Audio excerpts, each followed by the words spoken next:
photograph. Esok harinya di Versailles, Jill tanpa sengaja bertemu dengan si pemandu wanita. Lalu iseng bertanya bagaimana pendapatnya tentang sosok Rodin, seorang seniman yang jatuh cinta pada dua wanita yang berbeda. Pemandu itu berkata, Rodin memang benar-benar mencintai dua wanita tersebut, tapi dengan cara yang berbeda, dan memperlakukan keduanya dengan sangat baik. What is your suspicion? He's engaged to my daughter. Sementara di tempat lain, ayah Ines yang mulai curiga dengan Jill menyewa seorang detektif guna menyelidiki kelakuan Jill yang sering keluyuran di malam hari. Dan malam itu juga sang detektif mulai menjalankan tugasnya, lalu mendapati Jill berdiri di tempat di mana ia melakukan time travel. Nah, saat mobil era 1920-an itu melintas, detektif itu terkejut melihat ada kendaraan dari 100 tahun lalu muncul di tempat tersebut. Dan lebih anehnya lagi, mobil itu kemudian menghilang begitu saja. T.S. Eliot? T.S. Eliot?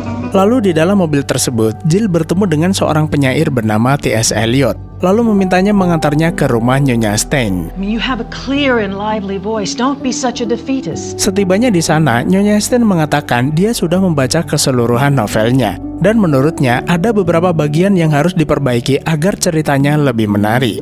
Selain itu, Nyonya Stein juga memberitahu bahwa pagi ini Adriana dan Hemingway mendadak pergi ke Afrika, bahkan tidak sempat berpamitan pada Picasso. Adriana has left Pablo and has flown to Africa with Hemingway. Esok paginya, Ines dan kedua orang tuanya berkemas untuk melanjutkan liburan ke kota berikutnya. Tak lupa, Helen mengingatkan Ines menyiapkan baju resmi karena besok ada acara makan malam keluarga. Ines berkata Jill nggak bisa ikut karena ingin segera menyelesaikan novelnya. Lagi pula, mereka bisa menunda pertemuan keluarga di lain waktu. Sementara di tempat lain, Jill nampak asik menikmati keindahan kota Paris sendirian. Lalu sengaja mampir ke kios barang antik sebelumnya untuk membeli beberapa koleksi vinil karya Cole Porter.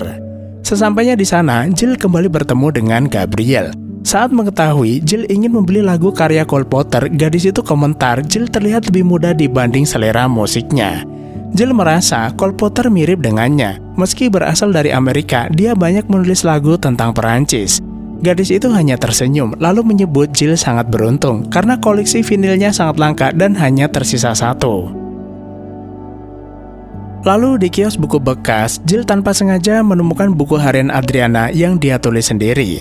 Tapi karena buku itu ditulis dengan bahasa Perancis, Jill menemui pemandu tur untuk membantunya menerjemahkan buku tersebut. Anywhere else in the world will always be a mystery to me. Dalam pembukaan bukunya, Adriana berkata siapapun bebas memilih dimanapun tempat yang dia suka.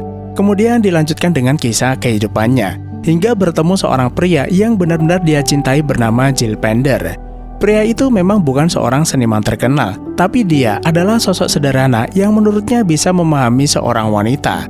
Bahkan sempat memberinya hadiah anting-anting dan menghabiskan malam bersamanya. Named Jill Pender. Nah, begitu mengetahui dirinya menghabiskan waktu bersama Adriana, Jill sangat yakin dia kembali bertemu dengan Adriana. Karena itu, Jill kembali ke kamarnya untuk mengambil anting-anting Ines bermaksud memberikannya pada Adriana sebagai hadiah. Kaget. God, what are you guys doing? Namun saat hendak keluar kamar, Jill malah dibuat terkejut melihat Ines dan orang tuanya tiba-tiba kembali. Gara-gara John mendadak sakit dan terpaksa membatalkan perjalanan. Daddy had chest pains. Keterkejutan Jill membuat Ines curiga Jill sedang menyembunyikan sesuatu. Dia juga heran, tumben-tumbenan Jill itu dandan rapi dan memakai parfum. Terlebih, Jill memegang kotak hadiah seolah ingin bertemu seseorang. It's That in your hand. Jill menjelaskan dia sebenarnya hendak keluar mencari inspirasi. Dan kotak ini adalah hadiah untuk Ines yang akan diberikan di acara makan malam keluarga. It's for a special dinner. Namun, bukannya bersyukur, Ines itu malah komentar semoga hadiahnya sesuai dengan seleranya. Dan bukan seperti pemberian sebelumnya, yaitu kalung batu bulan. Padahal nggak semua orang bisa memiliki batu bulan, tapi Ines tetap menyindirnya. Where are my pearl earrings? Lalu saat Ines ingin memakai anting-antingnya, dia mendapati benda itu hilang dari tempatnya. Ines menduga ada maling masuk ke kamar mereka, seakan menuduh petugas hotel yang melakukannya ketika membersihkan kamar. Cheap is what I always say. Di saat yang sama, dokter panggilan sudah datang untuk memeriksa John. Kesempatan itu pun dimanfaatkan Jill berpura-pura menemukan anting Ines di kamar mandi. Setelah itu, Jill pergi ke toko perhiasan membeli anting dan di malam harinya, Jill kembali melakukan time travel ke tahun 1920. Leave it with me. Okay, great. Sampai di rumah Nyonya Stan, Jill menyerahkan novel yang sudah ia revisi untuk diberi masukan, sambil bertanya apakah Nyonya Stan punya kabar terbaru dari Hemingway dan Adriana. Nyonya Stan bilang mereka sengaja membatalkan perjalanan karena keduanya nggak bisa akur. Begitu juga dengan hubungan Adriana dengan Picasso yang kini sudah berakhir. What are you doing here? Senang mendengar kabar tersebut, Jill bergegas mencari Adriana, kemudian mengajaknya jalan-jalan keluar. Lalu di kesempatan itu, Jill mengungkapkan kebimbangannya terhadap sikap calon istrinya, yang membuatnya mulai mempertanyakan apakah dia mencintai wanita yang tepat. Sampai di ujung jalan, Jill mencium Adriana, kemudian memberikan hadiahnya. Jill mengaku sejak bertemu Adriana, dia seolah merasakan keabadian. Dari yang sebelumnya mengalami kebuntuan, kembali menemukan jalan yang sesuai dengan keinginannya. Selang beberapa saat, sebuah kereta kuda melintas di depan mereka. Seseorang turun lalu mengajak Jill dan Adriana ikut bersama mereka. Here it is, La Belle Époque. Setibanya di lokasi tujuan, Adriana menyadari tempat itu adalah La Belle Époque, tempat yang sangat melegenda sejak era 1890-an.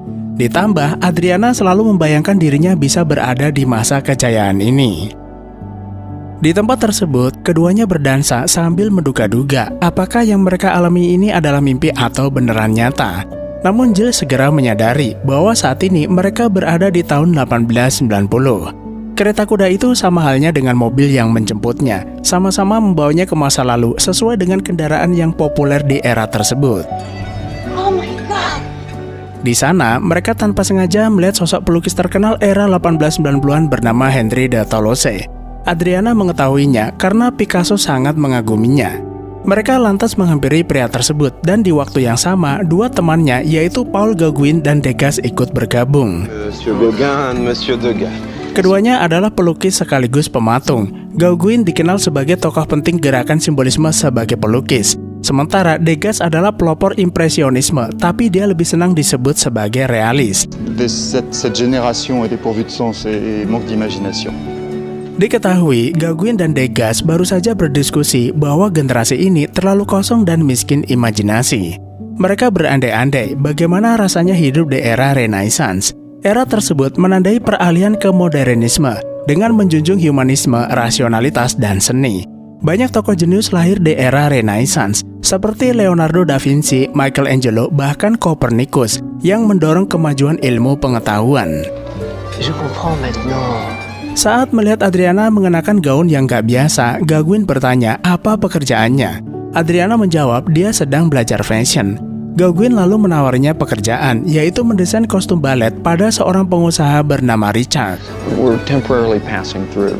Namun Jill segera menerangkan bahwa sebenarnya mereka hanya sementara waktu saja di tempat ini. Di sisi lain, Adriana justru mengajak Jill tinggal dan hidup bersama di era ini. Mereka bisa melakukan apapun yang mereka inginkan, bahkan memulai segalanya dari awal.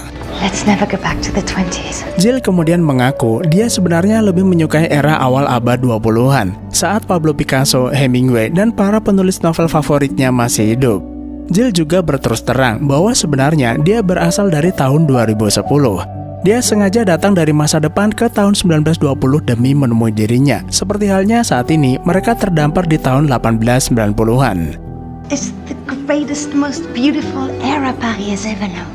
Saat ini, Jill mencoba lari dari masa asalnya, sebagaimana Adriana juga ingin lari dari masa asalnya menuju era keemasan. Jika menurutnya, era ini adalah era terbaik, bagaimana dengan pendapat ketiga pria di sana yang menyebut era Renaissance adalah masa kejayaan? Artinya, dimanapun mereka berada, selalu ada ketidakpuasan, karena menurutnya, kehidupan adalah ketidakpuasan itu sendiri. Baginya, masa lalu adalah pelajaran penting agar seseorang tidak mengulangi kesalahan yang sama. Dan pada akhirnya, mereka harus menerima fakta dari mana mereka berasal. Goodbye, Jill. Namun meski begitu, Adriana lebih memilih tinggal di era ini untuk mewujudkan impiannya. Karena menurutnya, setiap orang juga berhak menentukan pilihannya jika mendapatkan kesempatan emas. Goodbye. Setelah itu, Jill kembali menemui Nyonya Stan yang tanpa disangka sudah selesai membaca novelnya. Kali ini dia benar-benar terkesan karena Jill bisa merevisi tulisannya dengan sangat baik. Bahkan Hemingway memuji novel ini akan menjadi karya yang hebat. But he did have one plot suggestion. Hanya saja Hemingway menyarankan sebuah plot di dalam novelnya. Dia nggak habis pikir kenapa si tokoh protagonis tidak menyadari perselingkuhan tunangannya dengan seseorang yang diam-diam dia puja. Nah, perkataan Nyonya Sten tersebut seolah menyadarkan Jill bahwa novel itu mirip dengan kisah hidupnya sendiri, serta beberapa kisah asmara yang dia lihat di tahun 1920-an ini. Jill curiga kekaguman Ines pada Paul bukan sekedar karena Paul kuliah di universitas bergengsi, tapi lebih dari itu. Paul and I? You're crazy. Awalnya, Ines sempat mengelak saat dituduh berselingkuh dengan Paul. Namun karena terus didesak, Ines akhirnya mengakui pernah tidur dengan Paul. Pria itu begitu romantis dan bisa bahasa Perancis, sementara Jill terlalu sibuk dengan novelnya. I don't think we're right for each other. Setelah mengetahui fakta tersebut, Jill memutuskan mengakhiri hubungan mereka. Selain tidak cocok satu sama lain, Ines seringkali tidak menghargainya dan suka membanding-bandingkannya dengan orang lain. Terlebih, Jill tidak ingin kembali ke Amerika dan ingin pindah ke Paris. Goodbye, Inez. A private detective followed him. I knew he was up to no good. Mendengar pertengkaran mereka, John memberitahu Ines bahwa dia sudah menugaskan seorang detektif untuk mencari tahu apa yang dilakukan Jill setiap malam. Namun sampai detik ini, John belum mendapat kabar apapun. Karena ternyata saat Jill melakukan perjalanan waktu ke tahun 1920, detektif itu diam-diam mengikutinya. Namun, karena mereka tidak naik kendaraan yang sama, detektif itu terdampar ke masa lalu yang berbeda. Sang detektif kini berada di Istana Versailles, di mana Raja Louis XVI dan Maria Antoinette tinggal sekitar tahun 1770-an. Dan sialnya, bukannya mendapat pengalaman menyenangkan, detektif itu malah dikejar-kejar pengawal kerajaan. Kembali ke tahun 2010, Jill mulai menikmati kehidupannya sendiri menyusuri romantisnya kota Paris. Malam itu, Jill tanpa sengaja bertemu dengan Gabriel yang habis makan-makan bareng bestinya. Gadis itu lalu bertanya, sampai kapan Jill liburan di kota ini? Jill berkata, dia baru saja memutuskan pindah ke Paris, karena memang sudah sejak lama dia jatuh cinta dengan kota ini dan sejarahnya. Gabriel mengaku, sejak terakhir kali Jill mampir ke tokonya, dia selalu teringat dirinya. Karena di hari yang sama, bosnya berhasil mendapatkan seluruh album Cole Porter, dan ia yakin Jill akan menyukainya. You know, I thought about you the other day. Nah, dari percakapan singkat itu, keduanya menyadari bahwa mereka memiliki selera yang sama dan mulai saling tertarik satu sama lain. No, but that's okay. Di saat yang sama, tiba-tiba hujan gerimis. Jill kemudian menawarkan diri menemaninya pulang atau mungkin membelikannya secangkir kopi. Gabriel pun dengan senang hati menerimanya. Bahkan, dia tidak keberatan basa-basahan, membuat perjalanan keduanya terasa lebih romantis dan akhirnya film pun selesai. Nah, jadi teman-teman, ada beberapa pesan penting yang bisa kita ambil dari film ini. Yang pertama, jangan terjebak nostalgia berlebihan. Jill memang mengidolakan masa lalu, tapi akhirnya dia menyadari bahwa setiap era punya masalahnya sendiri. Terlalu memuja masa lalu justru membuat kita tidak menghargai masa kini. Yang kedua, kebahagiaan sejati sebenarnya ada di masa sekarang. Alih-alih terus membayangkan hidup yang lebih baik di waktu lain, film ini mengajarkan kita bahwa kebahagiaan harus ditemukan dan dibangun di kehidupan yang sedang dijalani. Kemudian, ikuti passion dan bukan tekanan. Jill memilih mengejar impiannya menjadi penulis, bukan sekedar hidup nyaman sesuai ekspektasi orang lain. Yang berikutnya adalah tentang menerima kenyataan dan diri sendiri. Di akhir film, Jill akhirnya berani jujur pada dirinya tentang apa yang dia inginkan dan dengan siapa dia ingin menjalani hidup. Dan yang terakhir sekaligus yang terpenting, setiap orang punya golden age-nya sendiri. Di saat kita selalu berpikir bahwa era masa lalu adalah yang terbaik, ternyata orang di masa lalu itu juga membayangkan bahwa era sebelum dirinya lebih baik dan begitu seterusnya. Artinya, merasa hidup di zaman yang salah itu universal. Nah, jadi kesimpulannya, hidup terbaik bukan di masa lalu atau di masa depan, melainkan saat ini jika kita berani menjalaninya dengan jujur. Jadi, cukup sekian saja. Terima kasih udah menonton. Sehat selalu buat teman-teman dan sampai jumpa di next video.